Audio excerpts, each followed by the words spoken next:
Imagine working on some of the biggest brands in the country, working on big budget productions, being the lead producer for one of the biggest sports networks in the country, and then giving that all up to make YouTube videos. Hey, I'm Chris and I've been a video producer and editor for over 15 years, but for the last couple of years, I've been focusing more on YouTube. And in this video, I want to talk about whether that was a good decision or not.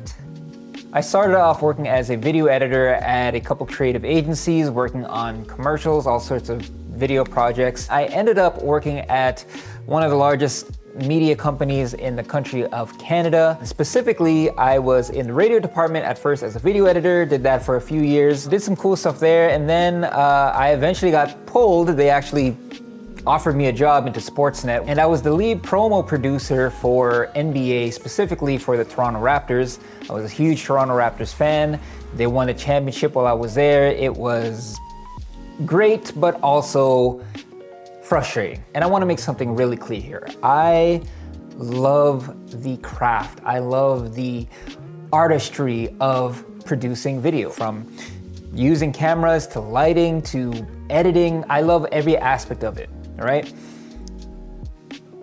Except for the things that are not related to the art, right? That are not related to the craft, which, to be honest, there is a lot more of that, especially working in corporate environments. There's a lot of bullshit you gotta deal with, right? So there was this sort of internal conflict of, I get to create video, I get to produce, I get to edit, I get to write scripts, I get to work with NBA players, I get to work with, on these huge, big budget sets. So there's that aspect of it, but then there's the other side of it where you deal with the corporate, I don't know, for bullshit, for lack of a better word. And I just got tired of it, right? I always wish that I could just create stuff just for the sake of my own creative expression. It doesn't have to be revised and be approved by a million people. It's just, you create the video, it's something that you want to work on, it's something that you are passionate about, and you just put it out there. YouTube just seemed like this place where you can create what you want, you could create and talk about things that you are passionate about. I am passionate about creating video, about video editing, about filmmaking, about creative expression. That's what my whole channel is all about. But I also hope that this does make a difference. What feels right to me is to use the skills that I did learn in my career to hopefully help other people create for themselves, to help them learn the skills, to help them, to motivate them to create stuff that is real, that is authentic, that displays human creativity at its finest. So how did YouTube come into the picture?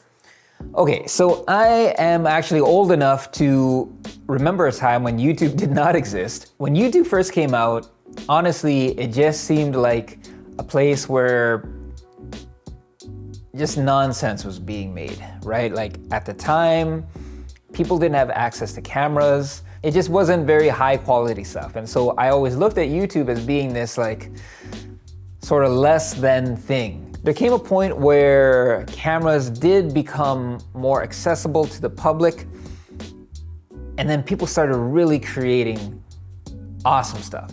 I had to sort of get out of that mindset that YouTube was just cooking tutorials and cat videos, right? Because for a long time, it was that. And hey, I'm not hating cooking tutorials and cat videos. Cats are cute. I think when creators like Casey Neistat, Peter McKinnon, when these guys sort of stepped into the scene, it was great stuff that I truly appreciated and started thinking, man, I wish I could do that.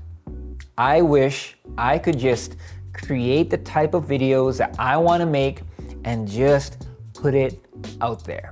But YouTube just didn't seem like a feasible way to make a living. It's not the traditional way of, hey, you apply for a job, you get it, you start getting paid. It's different, right? And it was hard for me to wrap my head around that, especially being someone who has a family, who has some mortgage and all of that stuff. It was scary. But I felt like it was a jump, it was a leap that I had to at least try. There's a former Toronto Raptor, Fred VanVleet, who's currently on the Houston Rockets, and his slogan was "Bet on yourself." And like I said, YouTube was, and still is, a different path. And different can be scary, right? But just like Fred VanVleet, I had to bet on myself. I had to sort of just take the plunge and just kind of go for it. And I'm gonna be honest here, like, I still feel like I am 1 foot in and 1 foot out the door. Is that the saying, right? Like, I'm not 100% in. Because if I was, I would drop all the clients that I'm working for as a video editor. I would just focus completely on YouTube. But that is so scary, right? As a father of 2 children, a family living in one of the most expensive cities in the country, the traditional world of video production, of working with clients, of working for companies and all that stuff feels safer. And the only reason why I feel safe is because that's what I'm used to. But it doesn't necessarily make me happy. I want to be in a position where I can just focus on making videos like this, right? And I hope that videos like this help other people, because ultimately, yes, this is for my own creative expression, but part of the reason of creating this video is also to help other people, right? To make a difference in a way that I felt like working on commercials and promos and all that stuff did not.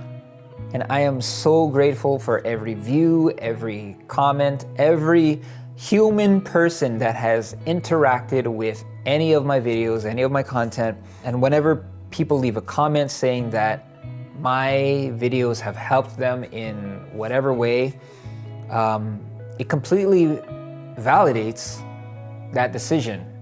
You know, that decision that I made to start making YouTube videos, because, you know, that is what it's all about, right?